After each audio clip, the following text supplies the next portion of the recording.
ప్రజాపాలన విజయోత్సవాల వేదిక సాక్షిగా ప్రతిపక్షాలపై తీవ్రంగా మండిపడ్డారు సీఎం రేవంత్.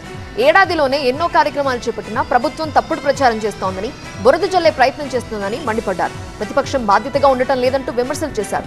అదే సమయంలో ఏడాదిగా రాష్ట్రంలో ఏం జరిగింది, మున్ముందు ఏం చేయబోతున్నామన్నది వివరించే ప్రయత్నం చేశారు. ఈ నిర్ణయం సహేతుకంగా లేదు, దీన్ని సవరించడం ద్వారా పేదలకు మేలు జరుగుతుంది అని మీరు నిర్దిష్టమైన సూచన మీరు చేయండి చంద్రశేఖరరావు గారు. మాకేమి భేషజాలు లేవు, వయసులో అనుభవంలో మీరు పెద్దోళ్ళు అనుకుంటున్నారు. మీరు ఎలాంటి సూచనలు చేయకుండా ఏం చేసినా అడ్డుకుంటామనే విధానము ఇది తెలంగాణకు మంచిదా? మీరు ఒక్కసారి ఆలోచన చెయ్యండి.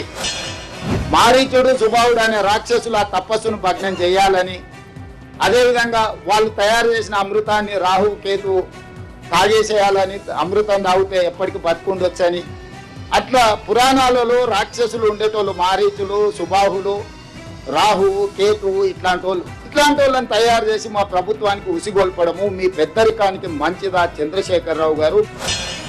ఏ లక్ష్యం కోసం శ్రీకాంతాచారి, కానిస్టేబుల్ కిష్టయ్య, యాదయ్య, ఈశాన్ రెడ్డి, వేణుగోపాల్ రెడ్డి ప్రాణ త్యాగాలు చేసినరో ఆ లక్ష్య సాధనలో మొదటి సంవత్సరంలో 55,000 ఉద్యోగ నియామక పత్రాలు ఇచ్చి ఆ దిశగా మా ప్రభుత్వం అడుగులు వేస్తుంది. 55,143 మందిని ఇక్కడ పిలిపిస్తాం.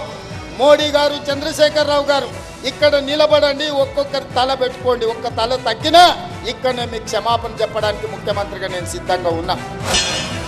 ఈ 3,000 బస్సులు దాదాపుగా 90% డీజిల్ మీద నడుస్తున్నాయి. ఈ 3,000 బస్సులు డీజిల్తో ఇట్లనే నడుస్తే కాలుష్యాన్ని నియంత్రించలేము. అందుకే రాబోయే 2 సంవత్సరాలలో అన్ని ఆర్టీసీ బస్సులను ఔటర్ రింగ్ రోడ్ అవతలికి పంపించి 3,000 ఎలక్ట్రిక్ బస్సులు కొని ఈ హైదరాబాదు నగరాన్ని కాలుష్య రహిత నగరంగా చేయడానికి రాష్ట్ర ప్రభుత్వం అన్ని విధాలుగా ప్రయత్నం చేస్తుంది.